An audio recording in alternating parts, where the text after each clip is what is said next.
ዘመን አለሙ ይባላሉ። የታምርትኛ ምሽምት መድረኮችን አካሂደናል።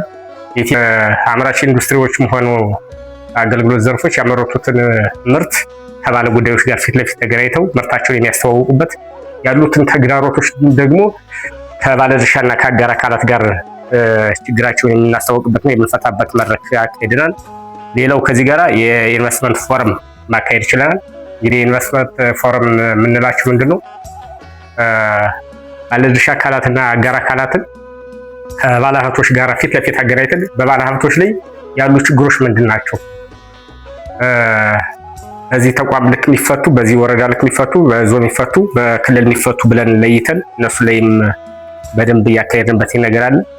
ሌላው ኢንቨስት ለማድረግ የተሻለ የፋይናንስ አቅም እውቀትና ፍላጎት ያላቸውን ባለሀብቶች መለየትና ኢንቨስት እንዲያደርጉ የመግባባት ስራ፣ ይሄ ሎቢ የሚባለውን ስራ ሰርተናል። ነባር ባለሀብቶችንና ዲያስፖራዎችን ኢንቨስት እንዲያደርጉ ያው የመግባባት ስራም ተሰርቷል። ፕሮጀክቶችን ወደ አፈጻጸም ማስገባት ተችሏል። እንግዲህ ቅድመ ግንባታ ላይ ያሉ አሉ፣ ወደ ግንባታ የገቡ አሉ፣ ግንባታ ያጠናቀቁ፣ ማሽንና ቁሳቁስ ማስገባት ላይ ያሉ፣ ምርት የጀመሩትን እነዚህም ፕሮጀክቶች ወደ አፈጻጸም እንዲገቡ ያደረግንበት አለ። ያለ በቂ ምክንያት መሬት አጥረው የተቀመጡ ፕሮጀክቶችን እርምጃ መውሰድ ችለናል። በአጠቃላይ በኢንዱስትሪ ኢንቨስትመንት ተቋም የሚደገፉ ፕሮጀክቶችን ብዛት ስናይ እንግዲህ በአምራች ኢንዱስትሪ እነዚህ በአግሮ ዘርፍ ነባር 6 አዲስ 22 28 አለን። እንጨትና ብረታ ብረት ነባር 6 በአዲስ 15 በድምሩ 26 ፕሮጀክት አለን። ጨርቃ ጨርቅ ወይም ጋርመንት የምንለው ነባር 1 አዲስ 6 ጠቅላላ 7 አለን። ኬሚካል ነባር የለንም አዲስ 5 አለን። ጠቅላላ ወደ 61 አምራች ፕሮጀክቶችን እንደግፋለን። አገልግሎት ዘርፍ ሆቴልና ቱሪዝም 3 አለን። ማደያ 5 ለ13 በአገልግሎት ዘርፍ ፕሮጀክቶችን እንደግፋለን ነው። እነዚህን ሙያዊ ድጋፍ እያደረግን እንገኛለን። እንግዲህ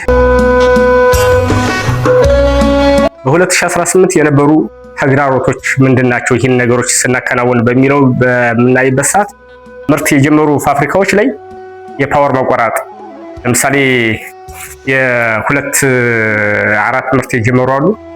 ሁለቶች በፕላይውድ ወይም ደግሞ በብረታ ብረትና በእንጨት ነው። ሁለቶች ደግሞ በአግሮ ወይም በፊኖ ዱቄት ፋብሪካ ነው።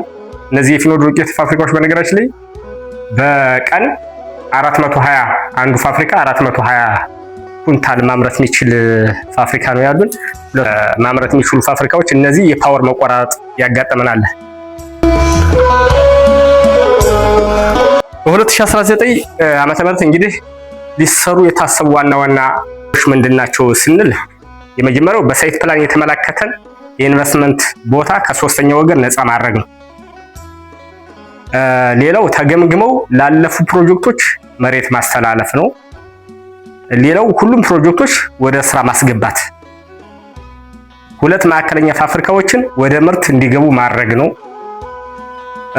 በሰበብ የሚጓተቱ ፕሮጀክቶችን ሰበብ ችግሮችን ከለየን በኋላ የባለ ሀብቱ ከሆነ ባለ ሀብቱን በአግባቡ መደገፍና ወደ ስራው እንዲገባ ባለድርሻ አካላት አጋር አካላትን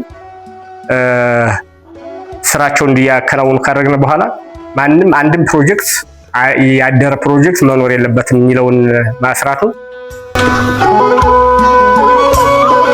ሼሪንግ በአምራቹ ዘርፍ ኢንቨስት ለማድረግ የሚመጣን ባለሀብት ለማስተናገድ ዝግጁ መሆናችን ያለን፣ ይሄ በተለይ በማኑፋክቸሪንግ ያለን ከሶስተኛ ወገን ነፃ የሆነ ቦታም ስላለን በሳይት ፕላን የተመለከተን ቦታ ስላለን እሱን በብርሃን ፍጥነት ባለጉዳይን ሳናጉላላ ተሎ ማስተናገድ ምንችል መሆኑን እየገለጹ ግብርና ኢንቨስትመንት ዘርፍ፣ በሆርቲካልቸር ኢንቨስትመንት ዘርፍ፣ በአገልግሎት ኢንቨስትመንት ዘርፍ ተጨማሪ አገልግሎቶችን እየሰጠን እንገኛለን። ጠቅለስ እናደርገው እንግዲህ ኑ መራዊን በጋራ እናልማ።